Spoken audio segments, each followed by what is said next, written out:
This is Writers on Film, the only podcast dedicated to books on cinema.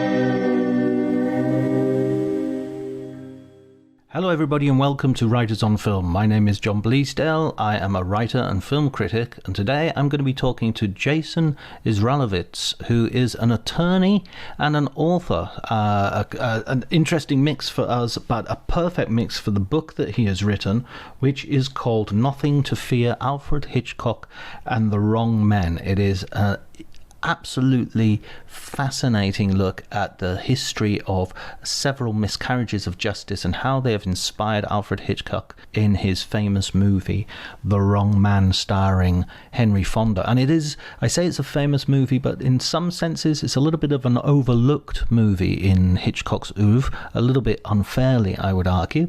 And Jason has written a book which will have you looking at it anew. It certainly sent me back for a rewatch. So before you listen to the conversation, I just have to ask you to follow me on social media at Dr. Jonty, DRJONTY. You can find me across Instagram, Threads, and Twitter on that handle. You can like and subscribe to this podcast if you enjoy the episode. You can also review it, give it some visibility. That would be really good. And in the next few weeks, we've got some really big guests coming up, really exciting writers who I'm kind of ticking off the legends that I want to get on the podcast before I collapse in exhaustion after all the film festivals I've been going to. Yeah, poor me. I know exactly. You don't have any sympathy, and quite rightly so. Before you do any of that, please enjoy the conversation.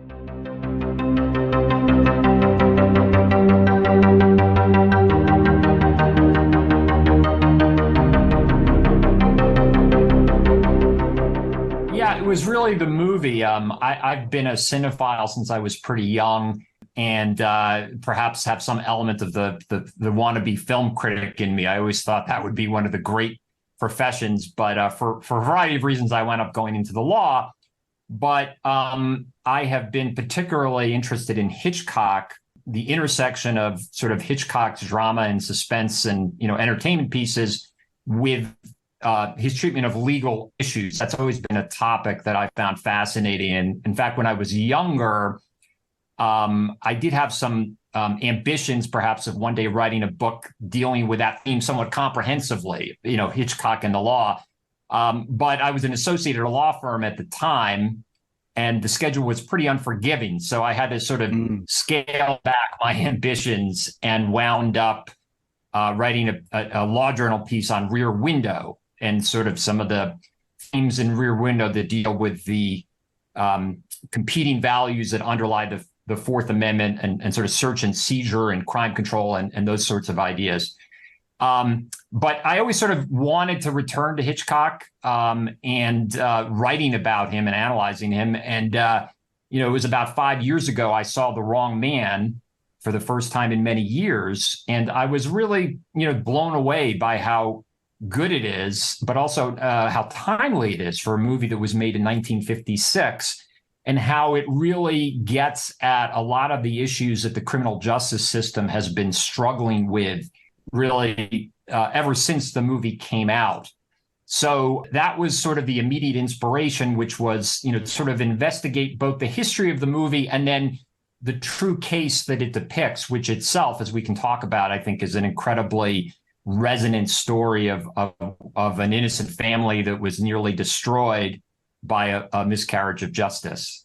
Yeah, I'm really interested and now I really want to read the book. You're going to write about the Paradigm Case and all the other legal centric movies that Hitchcock has done. Witness for the Prosecution and I Confess, and there's a whole raft of them which you mentioned in the book. But the point that you make about Hitchcock is one of his pervasive fears was a fear of the police, and that is expressed almost the most explicitly. I mean, you see it in Psycho when, the motorcycle cop is almost like a Terminator 2 Robert Blake cop before, avant, the fact. And with this film, The Wrong Man, it's absolutely about where the basis of that fear is coming from, that an innocent man can just be railroaded. That's right. And, Hitchcock talked a lot in interviews about his lifelong fear of the police. I'm sure you've probably heard the anecdote about him being sent to the local police station and when he was 4 or 5 years old by his father with a note. And, the story, as Hitchcock recounts it, is the chief reads the note and then puts Hitchcock in a cell for at least a few minutes. Then he lets him out and he says to Hitchcock, "This is what we do to naughty little boys." And, Hitchcock many times talked about how that experience sort of scarred him and implanted in him this lifelong dread of the police. And, I remember being interviewed about it. He talked about how it was the clang of the door that was this potent thing, and the sound and the solidity of the closing of that door and the bolt.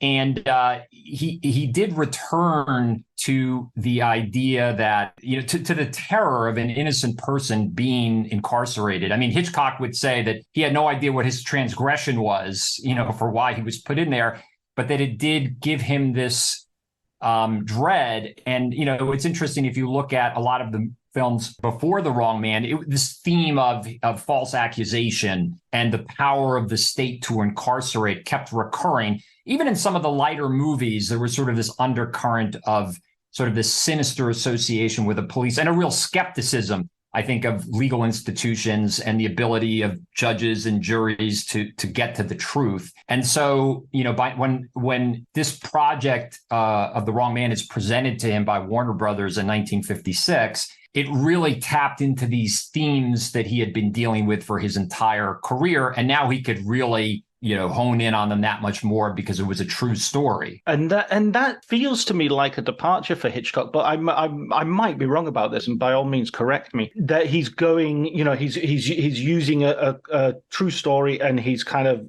using it quite closely compared to how he, with certain divergences, but compared to how he would do more genre-based things like John Buchan novel with 39 Steps, and even making remakes of his own films and what have you. Was that association with a true story a relatively rare thing in his filmography? Yeah, I think it's really a one of a kind for him. I mean, you could go back to Rope and say that Rope was sort of loosely based on the Leopold and Loeb case, but it was really, I think its direct source was a fictionalized, version of that, a play that had been staged. But yeah, this was a story that really spoke to Hitchcock's sort of lifelong obsessions, not only the story of the innocent person being falsely accused, but also the fact that in this case, that person's wife had a mental breakdown, which sort of then pulls in Hitchcock's recurring theme of, sort of female protagonists and psychological duress. And in fact, there was the critic guy, Philip French, talked about how this was kind of an intriguing case of life imitating Hitchcock's art because it brought together these two strands of his filmography.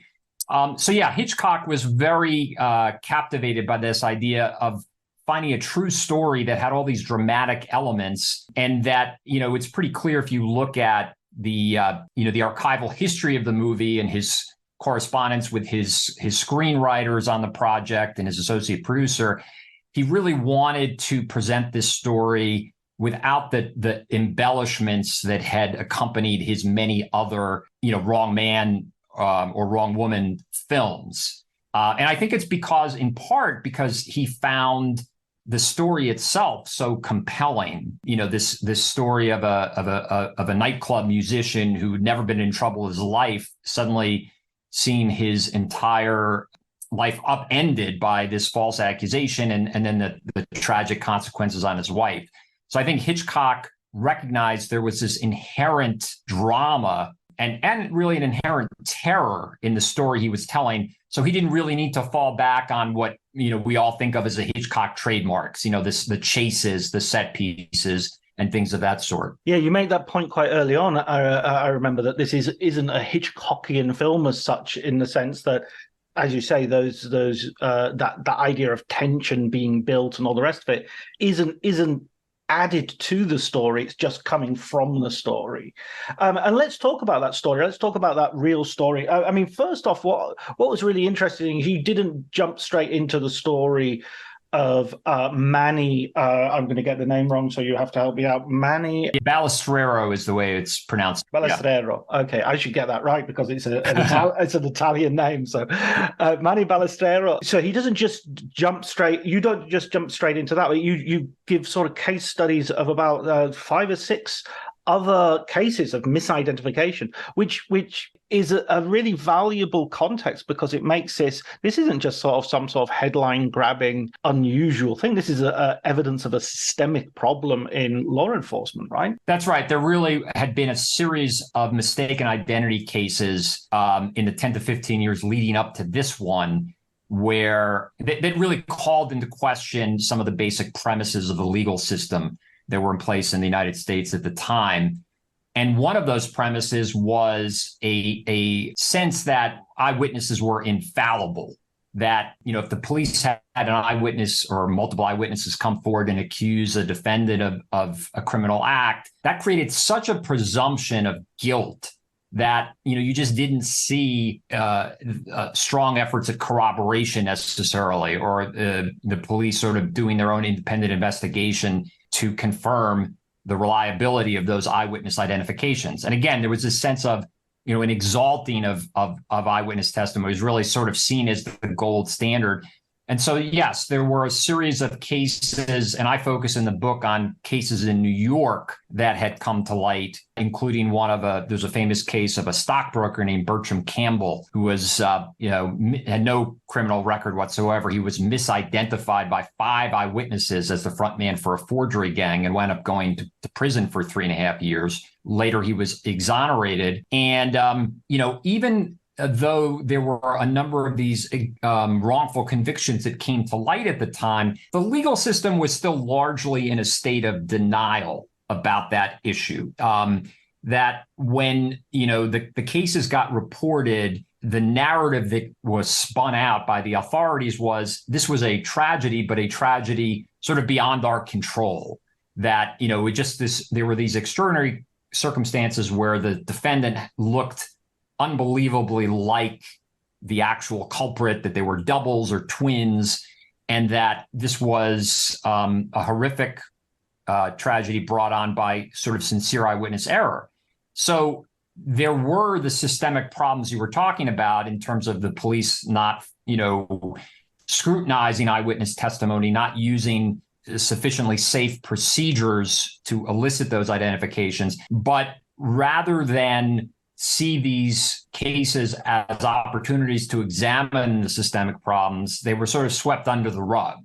And that left in place sort of the conditions that, Manny Balestrero and his family got caught up in 1953. Yeah, absolutely. And I mean, by the procedures that you're talking about, you line up it being organized with the accused person being told to wear the clothes of the, I mean, it's literally, well, anybody's going to look a bit like the person who's done a crime if you have to wear the same green sunglasses that the person was wearing who committed the crime, Exactly. I mean, the suspects were routinely put in incriminating positions like that. And then on top of that, there weren't really strong efforts to fill out the lineup with people of similar appearance. One of the common practices of the day was that the police would put other police officers in the lineup, in some cases with their uniform trousers showing. So the defendant would the suspect would sort of stick out as a sore thumb. So yeah, you had the double problem in the at the time, which was that you had eyewitnesses being deferred to an extraordinary degree, and then you had the police using these procedures that weren't really designed to test the reliability of their identifications. They were more to kind of check a procedural box and get a rubber stamp put on the identification. Yeah, we've got the guilty guy. We just need to put them away, and we're not going to test any of those assumptions or any of those. Right. We're building a case. As one of the lineups included the witness's husband. I remember was a particularly egregious example of that. That's Manny's case, Manny Balestrero's case. The chief eyewitness, one of the chief eyewitnesses against him, was so scared about the whole process of giving an identification that, she insisted that her husband come down to the station with her. And so, again, often the case, the police were sort of short on being able to fill out the lineup. So what they did was they thought, oh, well, this person's here. It doesn't matter that it's the husband of the eyewitness. We'll just put that person in the lineup. And as you say, I mean, that really adds an element of farce to this type of procedure, because the idea that the eyewitness is looking at a lineup with her husband in it is farcical. It seems weird that there wouldn't be some sort of sense within law enforcement of, how can I sleep at night knowing I put an innocent man in jail? But yeah, even after these cases have come to light, after the people have been exonerated, they find it very difficult to get any form of meaningful compensation from the authorities, and certainly very little by way of an apology or an idea of reform. That's right. I think the bottom line was there was not a reckoning by the criminal justice system at multiple levels. Prosecutors who had brought these cases that were later shown to be wrongfully prosecuted, there was not a willingness on their part to go back and unpack the causes, to look back at the actions they had undertaken to see what went wrong here. Instead, it was more a question of just pointing the finger at the eyewitnesses and saying, look, this sort of comes with the territory. Eyewitnesses are still the best way, we're the best sort of sources of evidence for us, and we'll live with their imperfections. It really wasn't until the modern innocence movement, which would be, it really took hold in the 90s and has become more and more prevalent over the last few decades, that there was finally a recognition that, hey, these aren't these extraordinary one-off coincidences here. These are systemic problems with the criminal justice system that need to be analyzed and need to be rectified in order to put protections in place to try to reduce the chance of this happening again. Yeah. I mean, it should be hard to put someone in jail. It shouldn't be easy. You should have to prove it to a great extent. Beyond a reasonable doubt, indeed, to quote a phrase. Right. So let's get to Manny's case. And what are the details that behind this particular story? Yeah. So Manny Balestrero was a musician at a famous nightclub in Manhattan called the Stork Club, which was I was only vaguely familiar with it when I undertook to write this book. And that's sort of a fascinating story in and of itself. It was really the epicenter of glitz and glamour in Manhattan at the time, frequented by many different celebrities, including Hitchcock himself, before he came to, tell Manny's story. And, Manny was a pretty modest family man. He lived in Jackson Heights, Queens. He would take the train to commute into Manhattan every night. He had a wife, Rose, that at the time of these events, he had been married to for about 20 years. He had 2 kids. And as his wife would later observe, Manny is sort of the last person you would ever associate with potential criminality. He was known as sort of this gentle soul. He was very non-confrontational. He was a devout Catholic. Rose would say that he was the personality type where he would, walk 5 blocks out of his way just to avoid an argument. But he got caught up in a criminal investigation in early 1953. What had happened was there was 2 blocks from his house, there was a Prudential insurance office, and that office had been held up twice in 1952, in July 52 and December 52, each time by the same man who came in, demanded the money from the cash drawer, took about $200 total from the cashier, and then, fled into the crowd surrounding the office. And, the police had never really developed any leads other than they had concluded that this same person, whoever it was responsible for a series of neighborhood robberies of liquor stores and, drug stores and grocery stores and the like. Well, Manny at the time was having a financial difficulty. His wife, Rose, had experienced some dental problems, and the work was going to cost about $325. And the Balestreros, didn't have the money to pay for it.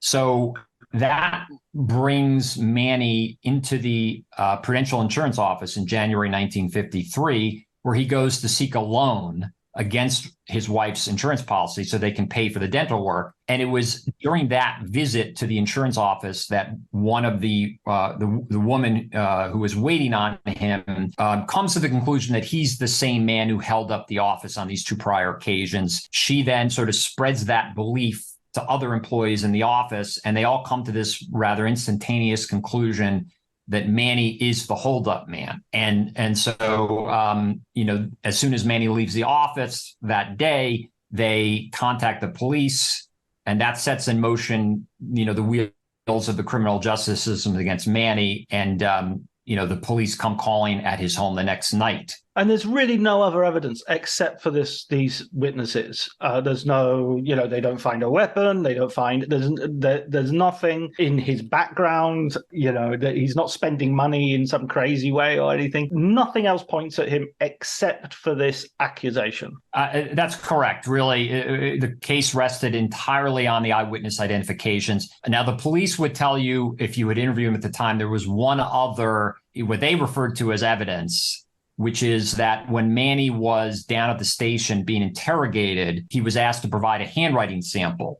And the reason for that was that during one of the holdups, the holdup man passed a note to the cashier demanding the money in the cash drawer.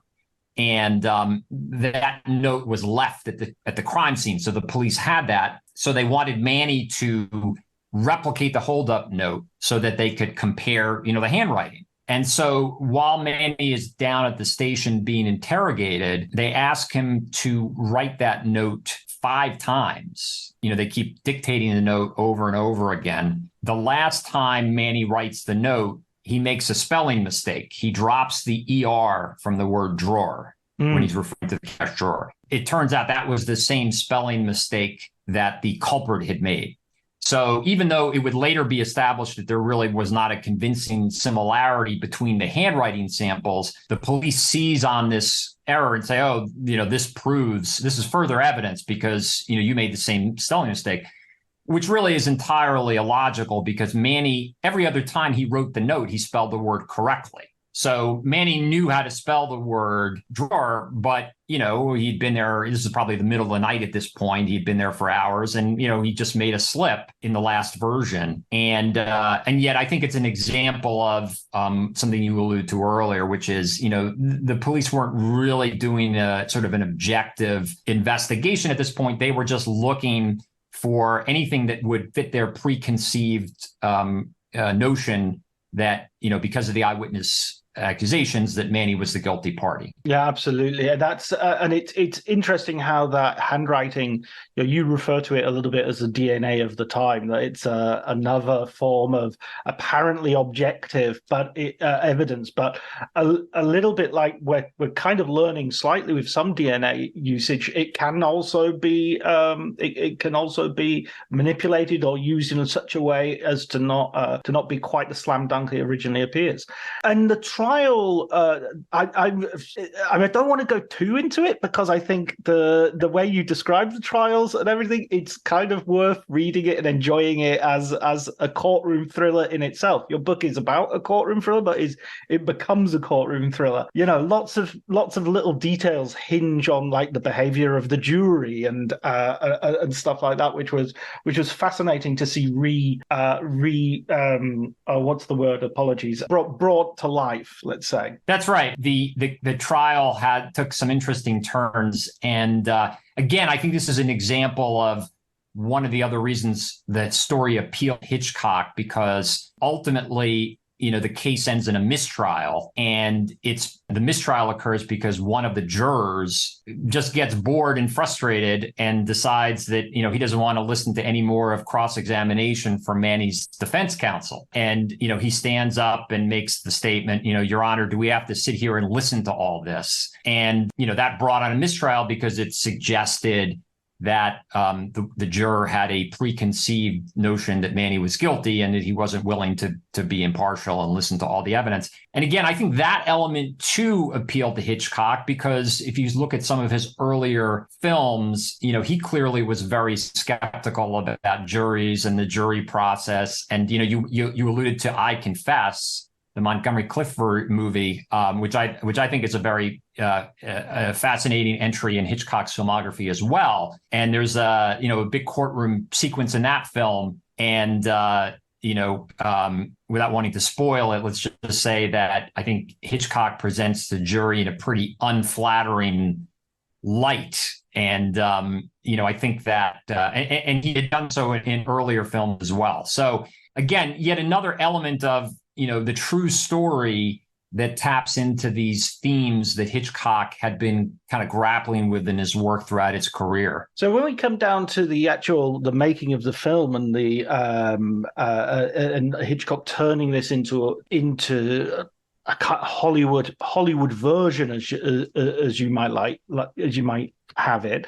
I mean, the first thing, this always, The Wrong Manor always strikes me as Hitchcock's real noir. It has a real sort of atmosphere. It's New York. It's about a man trapped. But the other thing that's really interesting is you have Henry Fonda, who, as you say, is a star who comes to the film with Tom Joad from Grapes of Wrath, with a reputation himself. He's already made a whole bunch of films. That's right. I mean, Fonda and Hitchcock had never worked together until this film. I know that Hitchcock had been trying to get him for Saboteur, actually. It was many years ago, but Fonda was under contract and wasn't available. But I think there's no doubt that when Hitchcock got around to casting for The Wrong Man, Henry Fonda was just a natural choice. I mean, you alluded to his role in The Grapes of Wrath, which was one of a series of these, great social justice movies that Fonda had starred in. He had played sort of the innocent man falsely accused in several different films. There was a movie called Let Us Live and You Only Live Once. He had played, young Abe Lincoln defending innocent men accused of murder. And then, the Oxbow incident was another the story of mob justice. So I think there was this sense that Fonda was a natural choice, and also that Fonda, projected this basic decency, and is someone that, as soon as the audience would see him in a film, there'd be a natural audience identification. And that was important in Hitchcock as well, because one of the animating ideas behind this project for Hitchcock was tell the story of Manny Balestrero from Manny's perspective. And he when he was talking to reporters at the time about why he wanted to make the film, he noted that there had been other, innocent man films, but they typically didn't center the narrative around the innocent person himself or herself. That instead, you got movies like Call Northside 777, which kind of focuses on a reporter played by Jimmy Stewart working to free the innocent, the innocent man who's in prison. Or another one he mentioned was Boomerang, sort of about a prosecutor who realizes that a man who's being set up to take the fall for a murder rap is innocent. So Hitchcock very much wanted to tell the story primarily from Manny's perspective. And again, building empathy by casting Fonda sort of dovetailed with that objective. And the other thing that was, I think, fascinating about Fonda for this role is, Fonda, has a great deal of range, and that, in some of those earlier movies like Grapes of Wrath, you get decency, you get sort of homespun eloquence, but you also get rage, willing defiance, anger. He shows he's sort of capable of violence when the time comes. But again, consistent with the idea that they wanted to be true to the facts of what happened here, Fonda really suppressed that element, and was true to Manny Balestrero's real personality, which was this rather unassuming, soft-spoken guy who, throughout the film doesn't make angry speeches about how he's innocent. And instead, consistent with reality, you just get the sense that, this guy is like a train has run over him. And he's just living his day-to-day existence while he's under siege here through wrongful prosecution is the most he can do. Interesting, those earlier films as well, there's always a sense, and I think this is true even today when we get an innocent man sort of film or miscarriage, that there's a degree of what we would call sort of victim blaming of like, if only you hadn't done this, or if only you didn't drink so much, or if only you didn't, you always have the scene where the lawyer says, if you don't tell me the truth, why didn't you tell me this before? Right. And it's just like, wait a minute. Whereas with Manny, you never really doubt his innocence for a second. There's no sense that he's in the wrong man. I mean, that he's in some way complicit with his own downfall. He is just, as you say, just been hit by a train. That's right. The interesting thing in the way the narrative spins out, of course, is that even though, as you say, Manny is completely innocent and Rose, his wife, certainly had nothing to do with him being falsely arrested. Rose, in the story and in real life, became consumed with guilt herself, that this was somehow her fault because she had been the one who had the dental problems, and it was to try to address those problems that Manny went to the insurance office to get the loan, and that's where he was misidentified. So you have kind of this kind of ironic and sort of disturbing element of the story where, these are truly innocent people, as you say, and yet Rose was beset with this irrational sense of guilt that led to an emotional breakdown. And that as well was kind of Fonda's key into the role, that he wanted to do the film, not so much because of Manny's innocence, but because his own wife had recently, his estranged wife, mother of Peter and Jane Fonda, had recently committed suicide, had a breakdown, so he saw an opportunity to sort of explore that emotional trauma that he'd just been through. That's right. He when he was interviewed later about the film, he said that was one of the elements of Manny's story that he could really relate to, the tragedy that Rose went through and its connection to his estranged wife's death. Frances, I think was her name. So that was certainly one of the elements that drew Fonda to the project. And I think the other element, and I think this is probably one of the things that drew Fonda to a lot of the social justice films I mentioned, is there was this incident when he was only 14 and living in Omaha, where he had witnessed the horrific lynching of a Black man named Will Brown. The story is a terrible tragedy where Brown was a man who had been falsely accused of the rape of a white woman. He was being held in the courthouse in Omaha, and the thousands of people descended on the courthouse square, demanding that Brown be turned over for vigilante justice, essentially. And when the police refused, they basically overcame the police. They got into the courthouse, they seized Brown, and they murdered him, and they lynched him, and they mutilated him. And Fonda would say that it was really the most horrific thing he had ever seen. And it's clear that experience, what he witnessed that night, informed any number of the roles that he would later take on. And a number of the films like The Oxbow Incident or Young Mr. Lincoln, or even this film, really come down pretty hard on mob mentality. And, this movie isn't, when people think of this film, they don't think necessarily of mob mentality. But early in the film, there's the scene that takes place in the insurance office where Manny is first misidentified as the criminal, really does put mob mentality on display in a pretty probing light, because you can see that what happens is one of the first employee there who misidentifies Manny then kind of spreads that belief throughout the office, and you could see the employees sort of working each other into a bit of a frenzy. There's a combination of fear and anxiety and a desire for revenge in that scene. And I think that both Fonda and Hitchcock were very preoccupied with this theme of mob justice. Hitchcock dealt with it a number of times in other films as well. And I think that even though it's in a somewhat more mundane context in an insurance office, it's really on display in the scene when Manny gets misidentified. Yeah, it's a kind of groupthink, isn't it? And Hitchcock's sort of somewhat contemptuous attitude towards juries is based maybe on him thinking, by a jury of my peers. No, thank you. That's exactly right.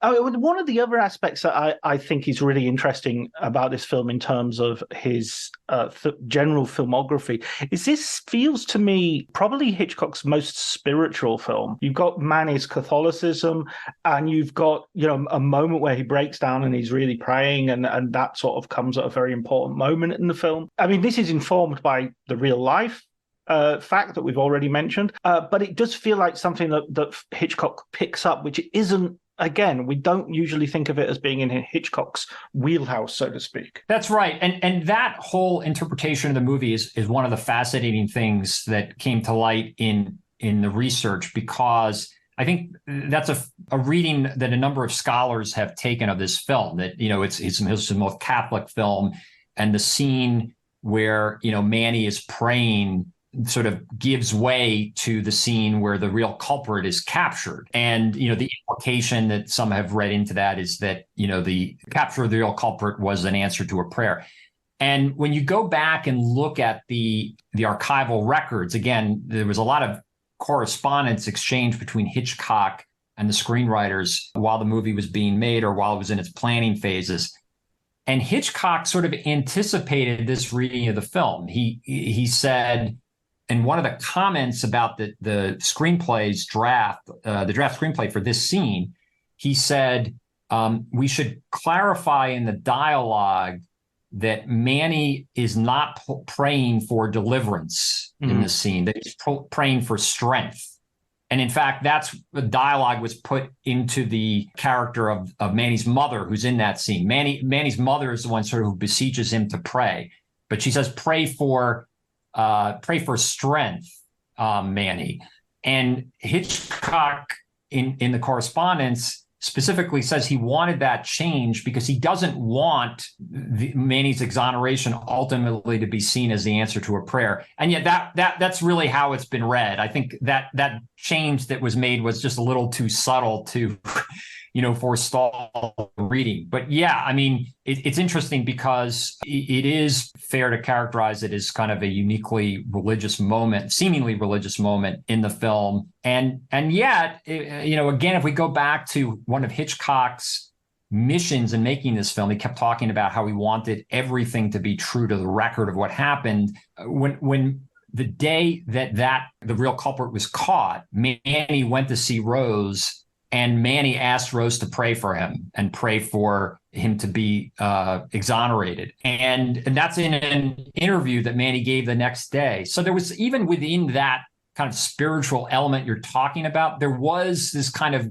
seed of truth that Hitchcock found in the record. Absolutely, yeah. It's a really interesting moment, and I think even the pray for strength, for pray for, I could see someone believing in a divine intervention saying, well, even there you would God is rewarding his devotion rather than answering a specific request. What was the effect of this film on the debate and on the process? I mean, you're talking about the Innocent Project not really coming into itself until the 1990s, and this film's released in 1954, I think. 56. 56, sorry. So 1956. That's a long stretch of time. Does this in any way contribute to that movement? Yeah. The answer would be not really. In fact, neither the case nor the film, were sort of appreciated. I don't think that the significance of either the case or the film were fully appreciated when they, came to light. If we start with the case itself, the narrative, again, that was presented by the authorities when Manny was ultimately exonerated was very similar to those other cases. This was, look at these. If you look at all, I think I pulled like every article that was ever written about this case, thanks to newspapers.com and, other sources. And time and again, they kept referring to Manny and the real culprit, whose name was Charles Danielle, as doubles or twins, which was not the case when you look at the pictures side by side. I mean, there's sort of a passing resemblance, but the idea that these men were, identical is really unfounded. And yet that's how the case got reported. And that's how the prosecutors sort of explained this miscarriage of justice to the public. So the reality is that it was just seen as another aberration, an unusual 1 in a million type of case that did not lead to any introspection or any reform at the time. And then Hitchcock's movie, I think this is an interesting case of how films can be looked at through the lens of sort of the values of their time. Martin Scorsese has talked about how modern audiences can appreciate older films, uninhibited by the values that prevailed at the time the film was made. Well, I think at the time this film came out, there was still a pretty healthy amount of deference to the criminal justice system. There was a general faith in legal institutions and the police. So this movie didn't really land for the most part as a critique of the criminal justice system, even though I think that critique is there.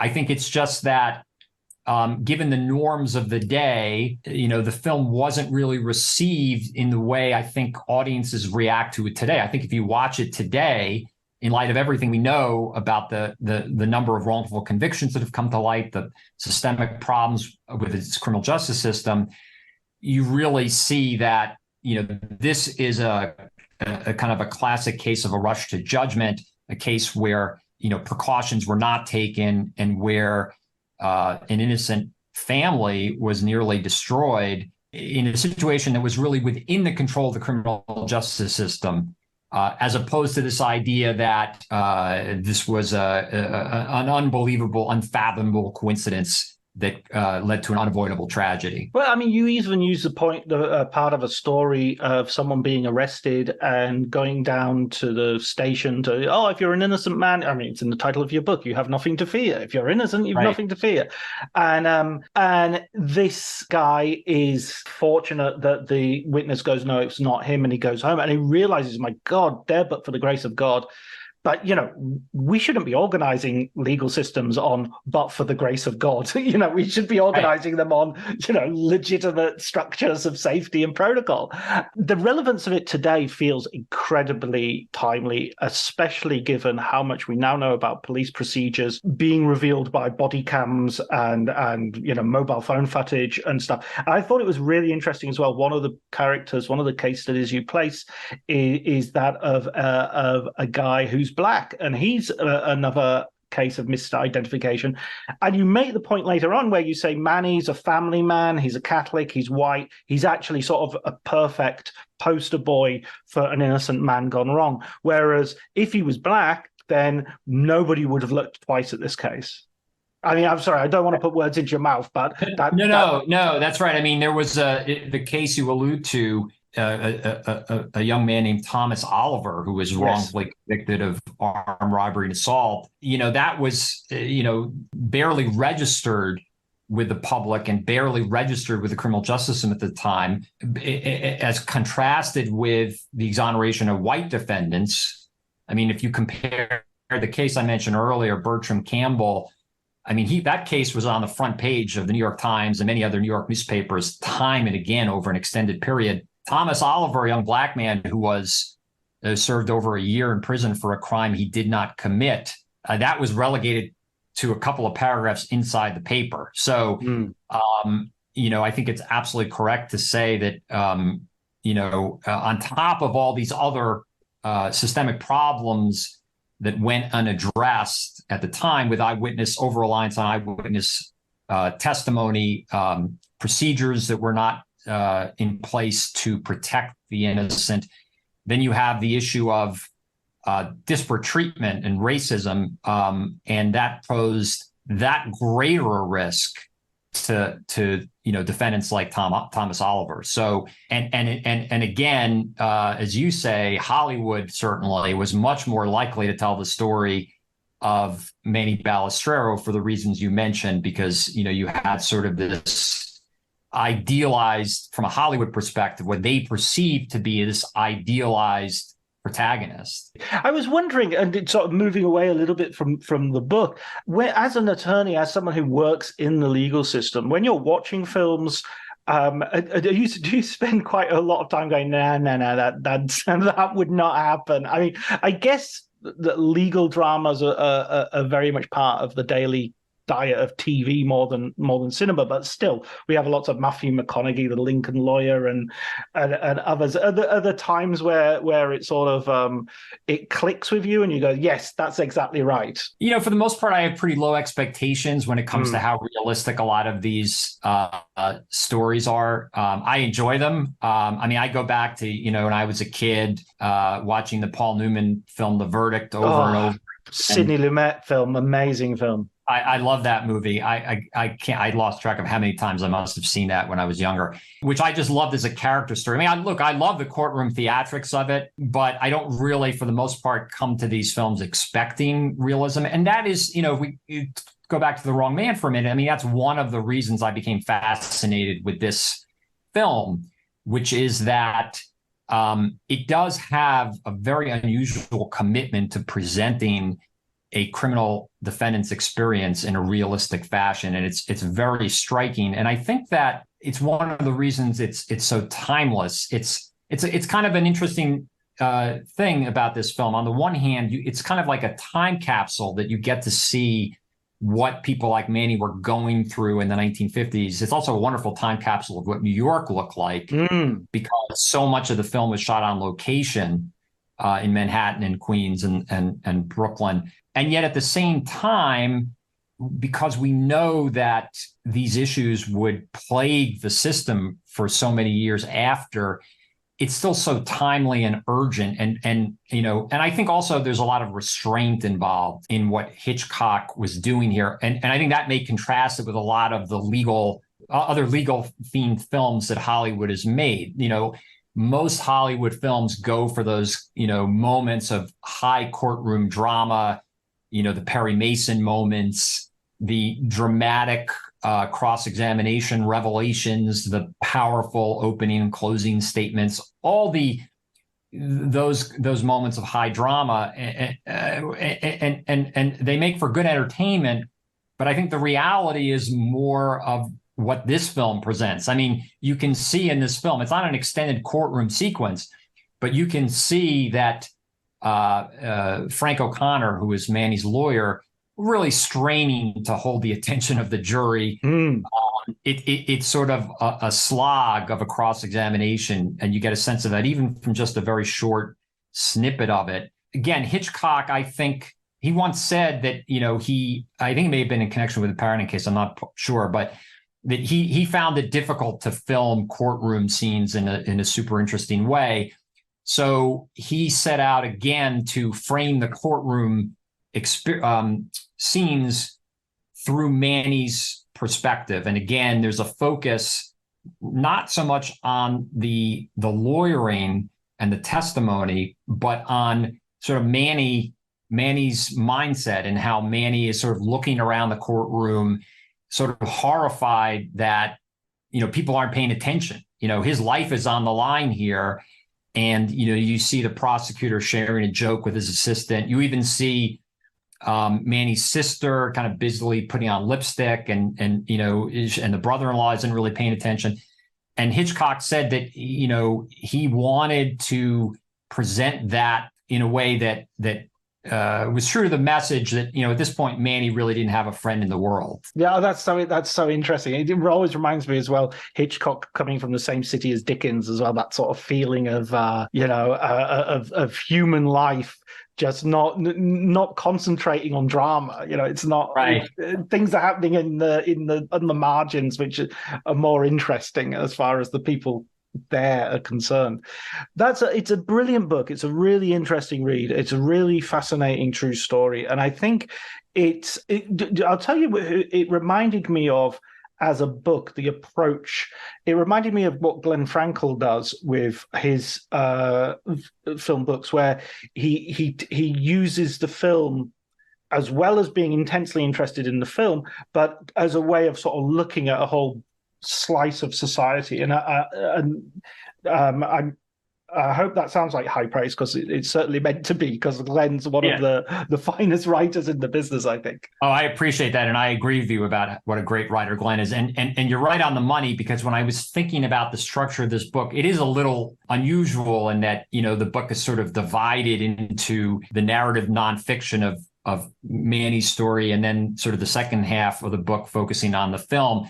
But I did take inspiration for sure from Glenn's books, in particular, the book he wrote about the Searchers, which is really, the very first half of the book is devoted to the true story of that inspired the film. So I appreciate the comparison and share your admiration for Glenn's writing, which I think is wonderful. So do we have, are we going to look forward to some more books about I mean, it doesn't have to be the criminal justice system and cinema, but more cinema books from you? I hope so. This one took a long time. It took about 5 years, and I was pretty much a full-time lawyer, meaning that, this really had to get done on the weekends. So to say that I was moving at a bit of a snail's pace at times is probably an understatement. But I certainly would love to do another project like this. I love the movies, but I also, in particular, love movies that shed light on the, kind of the legal and cultural issues of their day. And I think it's sort of a fascinating way to engage with history and to engage with social and political issues. So we're basically down to the last question, which is the question I ask everybody on the podcast. You'll know from listening to the podcast. What film book would you recommend our listeners look out for? Well, I know you have a tradition of guests cheating this question a bit by picking more than one. So I may continue that tradition if that's okay. That's fine. But I would say one of the best I've read is Matt Zoller Seitz's Oliver Stone book, which is called The Oliver Stone Experience. And what I love about that book is it kind of cuts across different types of film books. I mean, I think Matt is one of the great critics. And so you get in the book many of great insights about Stone's work. But at the same time, much of the book consists of Matt's interviews with Stone, like a transcript of them. And so you kind of get a critical perspective on the Stone films, and you get Stone's own perspective all at once. And in that sense, when I read that book, it very much for me evoked the Truffaut book about Hitchcock, where it's sort of an extended discussion between Hitchcock and Truffaut about Hitchcock's career. And, there are a lot of very animated and revealing exchanges between Matt and Stone. And then there are also other wonderful things in the book, the photos, the storyboards, script excerpts. And so, and then on top of that, it's just a beautiful book. It's massive, but so I highly recommend that one. I guess my other pick is somewhat infused with nostalgia for me, because when I was growing up, the great film critic Roger Ebert was releasing on an annual basis these kind of compendiums or annual collections of the reviews he published, in the Chicago Sun-Times. And I was sort of a budding cinephile at the time. And those collections of reviews were just a great way to engage with the movies. And I don't know if those are the annual editions are still in print, but I do know that he at some point collected his reviews in multiple volumes called The Great Movies, like The Great Movies, Volume 1, Volume 2.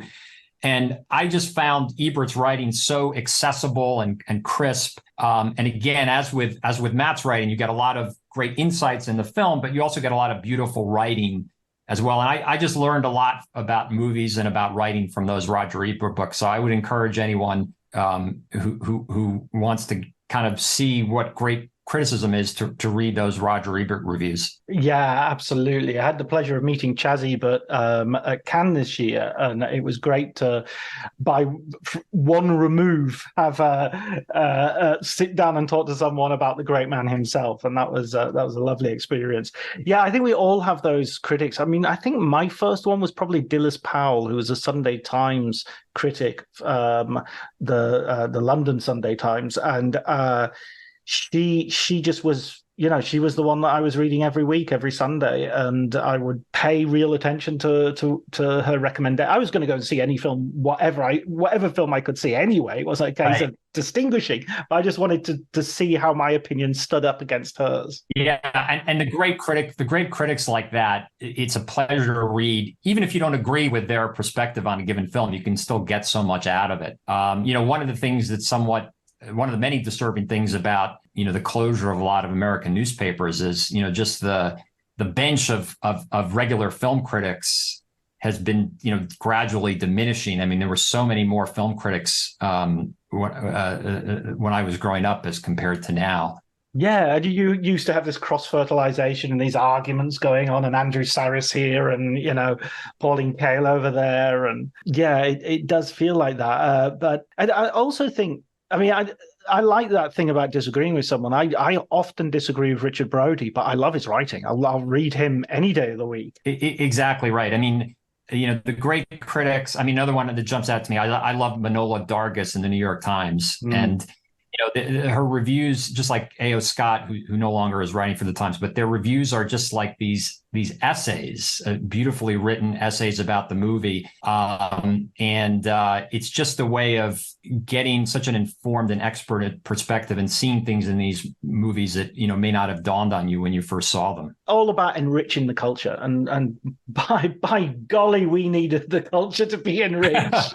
That's right. Well, listen, Jason, it's been absolutely great fun talking to you. And it's a wonderful book. I really recommend it. I'll put a link in the show notes. It's from an independent publisher, if I'm not mistaken. Correct. So I'll put a link so that people can go and get it, and they should do. And I'm looking forward to reading your next work. Hopefully, it won't take so long for you. Thanks so much for the kind words, John. I really appreciate it, and I love your podcast. So thank you for doing this.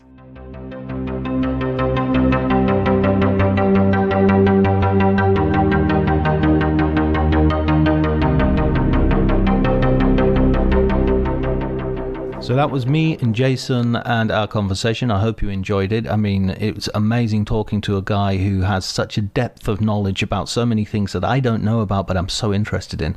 So that was a great, informative conversation. I hope you enjoyed it too. All that's left for me is to thank Elliot Atkins for the music, Ali Harwood for the artwork, and to thank you, dear listener, for sticking with us. Take care.